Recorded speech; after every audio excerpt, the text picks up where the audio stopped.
To shape கி துனியா. இன்னைக்கு நம்ம பார்க்க போகிற ரெசிபி பாவ்.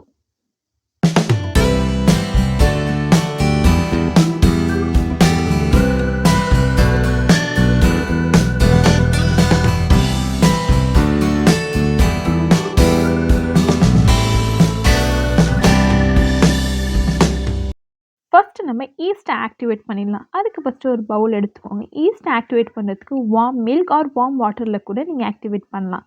ஸோ இன்றைக்கி எடுத்த நம்ம மெஷர்மெண்ட் என்னென்னா 1/2 கப் 125 ml. உங்கள்கிட்ட மெஷரிங் கப் இல்லைனா ஏதாவது ஒரு கிளாஸ் எடுத்துக்கோங்க. ஒரு ஏதாவது கப்பை நீங்கள் மெஷர்மெண்ட்டாக நீங்கள் வச்சுக்கலாம்.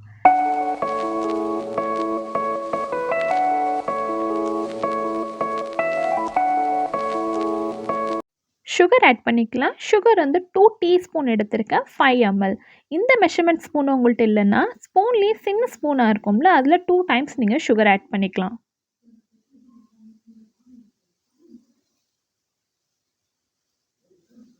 தென் ஈஸ்ட் வந்து 2 டேபிள் ஸ்பூன் ஆட் பண்ணியிருக்கேன். 1 டேபிள் ஸ்பூன் மெஷர்மெண்ட்டில் 2 டைம்ஸ் ஈஸ்ட் ஆட் பண்ணியிருக்கேன்.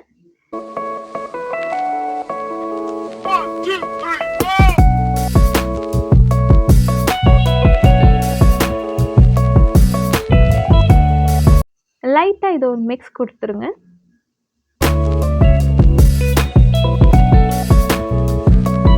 தென் லிட் வச்சு கவர் பண்ணி இது ஒரு 5 மினிட்ஸ்க்கு அப்படியே விட்டுடலாம். அப்போ தான் ஈஸ்ட் வந்து ஆக்டிவேட் ஆகிடும் உங்களுக்கு.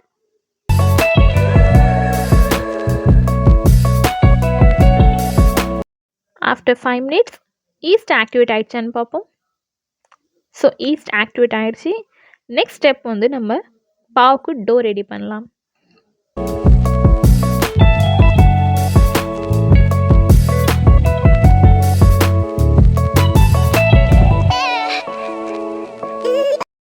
டோ ரெடி பண்ணுறதுக்கு ஒரு பெரிய பவுல் எடுத்துக்கோங்க. தென் 250 ml அளவில் இன்றைக்கி நான் 3 கப் மைதா இதில் ஆட் பண்ணியிருக்கேன். நீங்கள் எவ்வளோ குவான்டிட்டிக்கு பாவு ரெடி பண்ணுறீங்களோ உங்கள் வீட்டில் அதுக்கேற்ற மாதிரி மைதா எடுத்துக்கோங்க. அண்ட் அதுக்கேற்ற மாதிரி ஈஸ்ட்டும் எடுத்துக்கணும். இப்போ இதில் மைதா ஆட் பண்ணிக்கலாம்.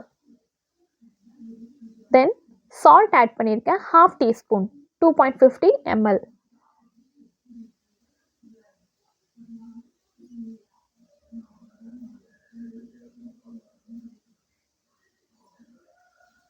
ஆக்டிவேட் பண்ணி வச்சிருந்த ஈஸ்ட்டை இதில் போட்டு தான் நம்ம டோ மேக் பண்ண போகிறோம்.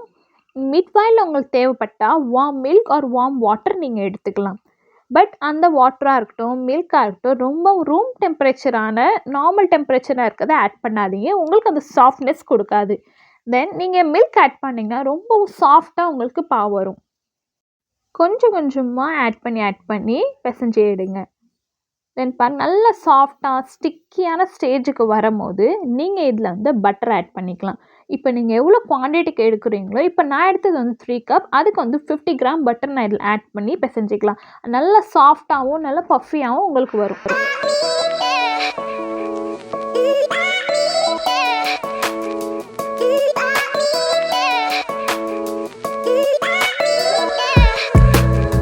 ஸோ இது மாதிரி உங்களுக்கு நல்லா சாஃப்டான டோ ரெடி ஆனோடனே ஒரு லிட் வச்சு கவர் பண்ணி இதை அப்படியே விட்டுருங்க. இதை வந்து நம்ம 1 ஹவருக்கு அப்படியே க்ளோஸ் பண்ணி வச்சிடணும்.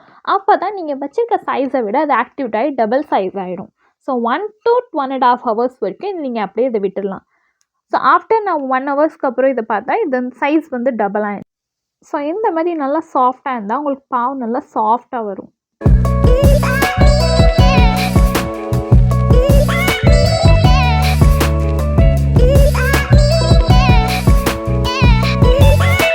வெஜிடபிள் கட்டர் ஆர் வந்து ரொட்டி மேக்கர் இருந்துச்சுன்னா இந்த மாதிரி அதுக்கு மேலே அந்த மாவு வச்சு நல்லா அவங்க ஹேண்ட் ஆட்டி உள்ளங்கையாட்டி நல்லா பிசைஞ்சு எடுங்க. அது நல்லா சாஃப்ட்னஸாக இருக்கணும், ஹார்டாக இருக்கவே கூடாது. மேலே வந்து அப்படியே ஹார்டாக இருக்கக்கூடாது. நம்ம ரொம்ப முன்னே வந்து மாவு டோ ரெடி பண்ணிட்டோம்னா மேலே வந்து லைட்டாக அந்த ஹார்ட்னஸ் கொடுத்துரும். ஸோ அந்தமாரி இருக்கக்கூடாது. ஃபுல்லாக சாஃப்டாக இருந்தால் தான் உங்களுக்கு பர்ஃபெக்டாக பாவு வரும் அண்ட் சாஃப்டாகவும் இருக்கும்.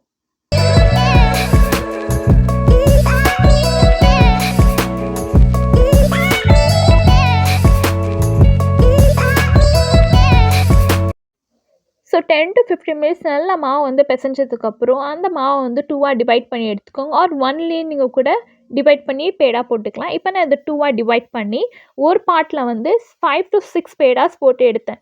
I think so. ஸோ உங்களுக்கு எவ்வளோ பேடாஸ் வருதோ எப்படி வருதோ அதுக்கு ஏற்ற மாதிரி நீங்கள் கட் பண்ணி எடுத்துக்கலாம்.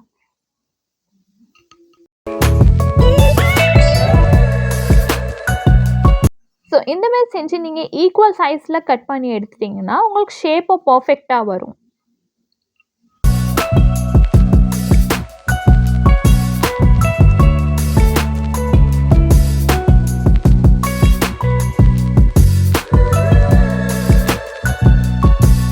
நம்ம ரொட்டிக்கு எப்படி பேடா போடுவோமோ சேம் அதே மாதிரி தான். மேலே அந்த மாவு கீழே கொண்டு போய் ஸ்டஃப் பண்ணுறப்ப எப்படி பண்ணுவோமோ அதே மாதிரி பண்ணி ரவுண்ட் கொடுத்து ஷேப் கொடுத்துருங்க. அப்ஸ் அண்ட் டவுன்ஸாக இல்லாமல் ஈக்குவல் ரவுண்டாக நீங்கள் வச்சிங்கன்னா உங்களுக்கு பாவு வந்து பர்ஃபெக்டாக வரும். ஸோ இதே மாதிரி எல்லாத்தையும் ரெடி பண்ணி வச்சுருங்க. ஸோ ரெஸ்ட் ஆஃப் எல்லா பீசஸையும் இதே மாதிரி மேக் பண்ணி வச்சுருங்க. தென் இன்றைக்கி நான் எடுத்த 3 கப் மைதாக்கு வந்து எனக்கு 10 பீசஸ் வந்துச்சு. நான் மீடியம் சைஸ் பாவு தான் பண்ணியிருந்தேன். இதுவே நீங்கள் பிக்காக செய்யணும்னா இதில் நீ 8 பீஸ் ஆஃப் 6 பீஸ் போட்டு பர்கர் பன் மாதிரி கூட நீ மேக் பண்ணலாம். தென் வந்து ஒரு ட்ரே எடுத்துக்கோங்க. உங்கள்கிட்ட எந்த சைஸில் இருக்கோ நீங்கள் எந்த ஷேப்பில் பண்ணணும்னு நினைக்கிறீங்களோ நீங்கள் எடுத்துக்கலாம். இப்போ நான் வந்து ரவுண்ட் ஷேப் எடுத்துருக்கேன். இதில் வந்து ஃபஸ்ட்டு நீங்கள் பட்டர் ஆர் ஆயில் மேலே வந்து இதில் க்ரீஸ் பண்ணிவிட்டு நீங்கள் செஞ்ச பேடா வந்து 1 by 1 வைக்கணும். பாருங்கள், லைட்டாக பட்டர் நான் இன்றைக்கி எடுத்துகிட்டு வந்து லைட்டாக பட்டர் தான் இதில் க்ரீஸ் பண்ணியிருக்கேன். இதுமாரி மேலே க்ரீஸ் பண்ணிங்கன்னா உங்களுக்கு ஒட்டாமையும் கீழே வந்து தீஞ்சிராமையும் உங்களுக்கு அந்த கீழேயும் அந்த சாஃப்ட்னஸ் கொடுக்கும். நீங்கள் எடுக்கக்குள்ளே ஈஸியாக குக் ஆகி உங்கள் பேக் ஆகி நீங்கள் எடுக்கக்குள்ளே ஈஸியாக உங்களுக்கு எடுக்க வரும். ஸோ இந்த மாதிரி நீங்கள் உங்கள்கிட்ட என்ன அவைலபிள் இருக்கோ அதை வச்சு நீங்கள் வந்து மேலே க்ரீஸ் பண்ணிக்கோங்க.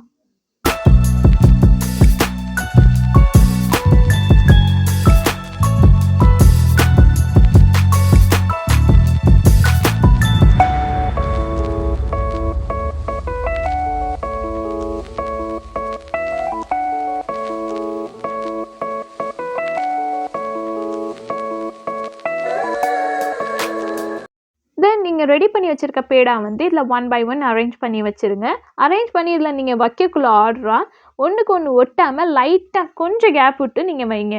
அப்போ தான் அது இன்னும் கொஞ்சம் இப்போ நீங்கள் வச்சிங்கன்னா இதில் இன்னும் டபுள் சைஸ் ஆகும் பேடா.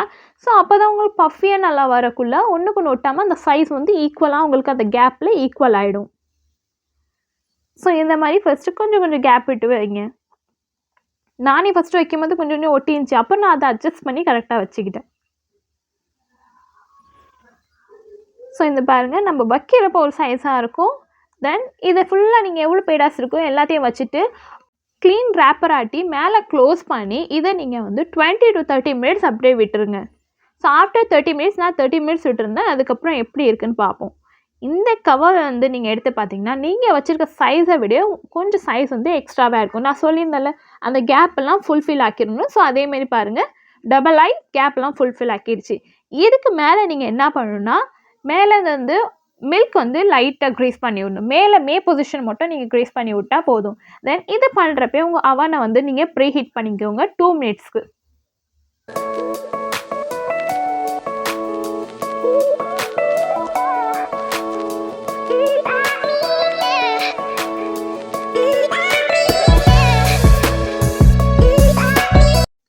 இன்றைக்கி 160 டிகிரி டெம்பரேச்சரில் 25 மினிட்ஸ் வந்து பாவு வந்து பேக் பண்ணேன். இந்த டெம்பரேச்சரில் வந்து நீங்கள் பாவு ப்ரெட்டெல்லாம் பேக் பண்ணிங்கன்னா உங்களுக்கு பர்ஃபெக்டாக வரும். நான் ஃபர்ஸ்ட் டைம் இப்போ தான் அவனில் பாவு பேக் பண்ணுறேன். ஸோ ஓகே, இது சக்ஸஸ்ஃபுல்லாக வந்தால் நம்ம இந்த வீடியோ வந்து யூடியூப்க்கு அப்லோட் பண்ணலாம் அப்படின்னு அந்த மைண்ட் செட்டில் தான் இந்த வீடியோவை மேக் பண்ணேன். பட் இந்த பேக் ஆகி வந்ததுக்கப்புறம் நான் எக்ஸ்பெக்ட் பண்ணதை விட இது சூப்பராக வந்துச்சு. ஸோ இந்த மெஷர்மெண்ட் பண்ணி யாராவது பண்ணுவீங்கன்னு சொல்லிட்டு உங்களுக்கும் யூஸ்ஃபுல்லாக இருக்கும்னு நான் இந்த வீடியோவை அப்லோட் பண்ணுறேன். தென் இதுலேயே நீங்கள் உங்களுக்கு இன்னும் குவான்டிட்டி வேணாலும் நீங்கள் இன்க்ரீஸ் பண்ணிக்கலாம், இல்லைனா நீங்கள் டிக்ரீஸ் பண்ணி கூட உங்கள் குவான்டிட்டிக்கு ஏற்ற மாதிரி நீங்கள் இதை பண்ணிக்கலாம். பட் நடுநடுவில் கொஞ்சம் செக் பண்ணி பார்த்துக்கும். ஒவ்வொருத்தவங்களுக்கும் ஒரு மாதிரி இருக்கும் ஓவன்.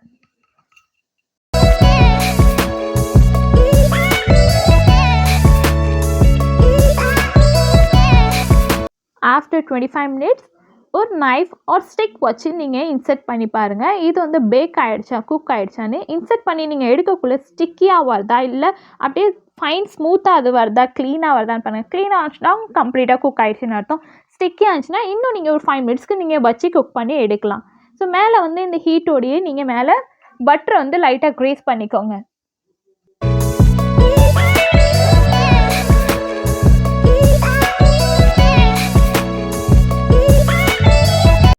பட்டர் க்ரீஸ் பண்ணிட்டு ஒரு காட்டன் பெட் கிளாத்தை வந்து இதுக்கு மேலே போட்டு கவர் பண்ணி அப்படியே விட்டுருங்க. இது வந்து 20 to 25 மினிட்ஸ் நீங்கள் இதை எப்படியே விட்டுட்டிங்கன்னா அதுக்கப்புறம் தான் நீங்கள் அந்த பாவை எடுத்தே பார்க்கணும். சூடோடு நீங்கள் அப்படியே எடுத்துடக்கூடாது. ஸோ இப்போ நீங்கள் போட்டு வச்சிங்கன்னா உங்கள் பாவு நல்லா சாஃப்டாக உங்களுக்கு ரெடி ஆகி வரும். ஸோ இந்த பாருங்க, இதை நம்ம வந்து ஓப்பன் பண்ணி பாவு எப்படி இருக்குன்னு டெஸ்ட் பண்ணிடலாம்.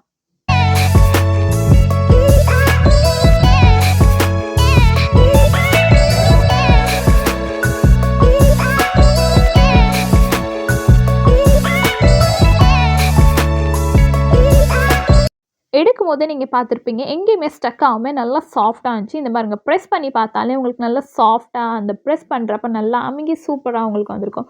ஸோ இதே மாதிரி பாவு வந்து வீட்டில் ரெடி பண்ணி பாருங்கள். ரம்ஜான் வருது, இந்த மாதிரி புது புது ரெசிபி எல்லாம் ட்ரை பண்ணி பார்த்துக்கலாமே. ஸோ இதே மாதிரி நீங்கள் ட்ரை பண்ணிவிட்டு உங்களுக்கு எப்படி இருந்துச்சு இந்த காமெண்ட்டில் கண்டிப்பாக சொல்லுங்கள். நெக்ஸ்ட் vlogல மீட் பண்ணலாம். Have a good day.